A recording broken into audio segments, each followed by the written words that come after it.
Бүгін мен сіздердің назарларыңызға ең қиын логикалық сұрақтар бейнесін ұсынамын. Археолог көптеген жылдардан бері зерттеу жүргізіп жоғалған қазынаны тапқысы келеді.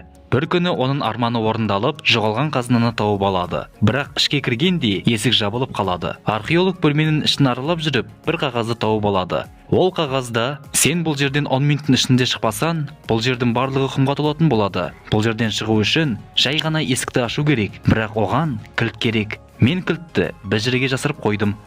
Осы суретке қарап, кілттің қайда екендігін тауып көр, деп жазылған екен. Осы суретке қараңыздар.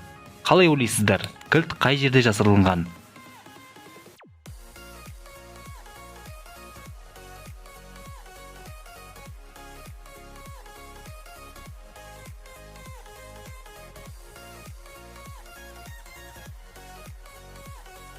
Жауабы: кілтті табу үшін суреттегі заттарды бөлмеден тауып, стрелка бағытына қарау керек. Осылай жасасақ, стрелка бағыты мумия саркофагын көрсетіп тұрғанын табуға болады. Демек, кілт осының ішінде. Осы суретке мұқият қарап, қандай сан жасырылғандығын тауып көріңіз.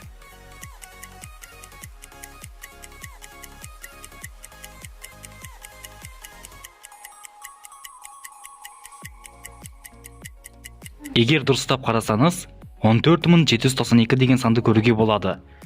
Дұрыс тапсаңыз, лүпіл басып кетіңіз.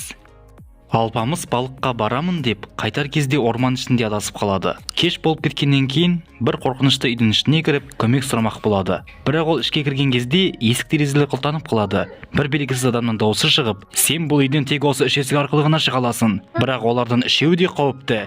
Бірінші есікті ашсаң, олы газда сыртқа шығып сені өлтіреді. Екінші есікті таңдасаң, ол жерде мәңгілік өшпейтін от жанып тұр. От сенің денеңе тисе, өртеніп өлесің. Үшінші есікті таңдасаң, ол жақ тоққа толы. Тоққа денең тисе, тоғырып өлесің деп айтады. Алпамысқа аман қалу үшін қай есікті таңдау керек?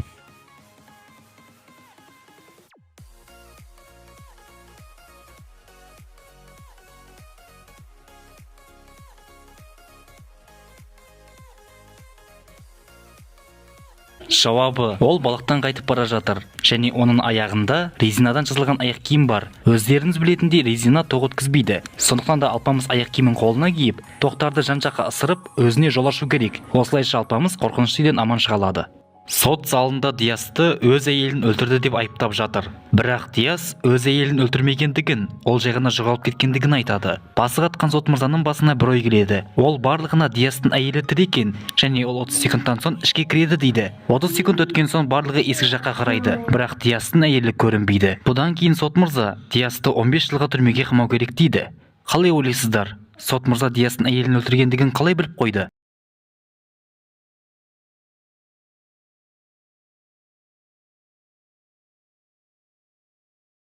Жауабы: сот мырза Диастың әйелі тірі және 30 секундтан соң ішке кіреді деп адамдардың реакциясын білу үшін айтқан болатын. 30 секунд өткенде барлығы Диастың әйелі шынымен де тірі ме екен деп есік жаққа қарады. Тек Диас қарамады. Себебі ол өзінің әйелінің өлі екендігін нақты біледі. Демек ол өз әйелін шынымен де өлтірген. Сот мырза осындай айланы пайдаланып, оның қылмыскер екендігіне нақты көзін жеткізді. Мамырбек есімді полицей ұрлықшының артынан қуалап бара жатыр. Бір кезде одан көз жазып қалады. Ол осы үш үйсіз адамдардың бірі болуы керек. Қалай ойлайсыздар? Осы үйсіз адамдардың қайсысы ұрлықшы?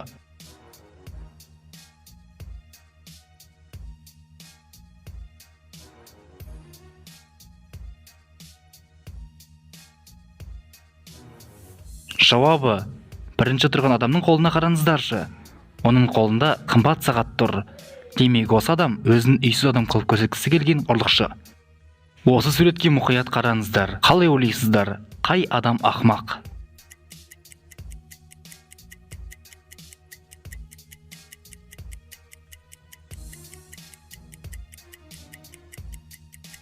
Өз ойларыңызды пікірге жазып кетіңіздер.